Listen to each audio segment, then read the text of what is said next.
Je suis ici à Rabouni, dans le camp de réfugiés sahraouis,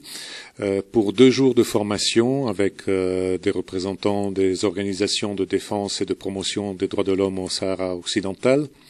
pour échanger des informations et des expériences en matière de défense et promotion des droits de l'homme.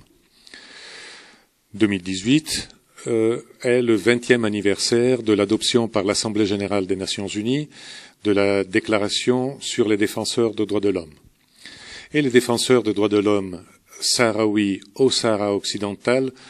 sont particulièrement visés par les autorités de la puissance occupante, le Royaume du Maroc, justement parce qu'ils font la promotion et essayent de défendre les droits fondamentaux et les libertés fondamentales du peuple sahraoui. Et notamment, le premier et plus fondamental d'entre eux, le droit inaliénable à l'autodétermination et à l'indépendance. En effet, le Sahara occidental a été inscrit par l'Assemblée générale des Nations unies dans la liste des territoires non autonomes et, à ce titre,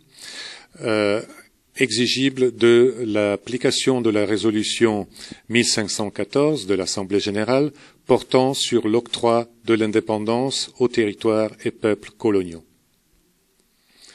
C'est pour ça que cette année, anniversaire de la Déclaration des droits de l'homme, il est important pour les défenseurs des droits de l'homme sahraouis de bien comprendre quels sont les instruments à leur disposition, et il est important pour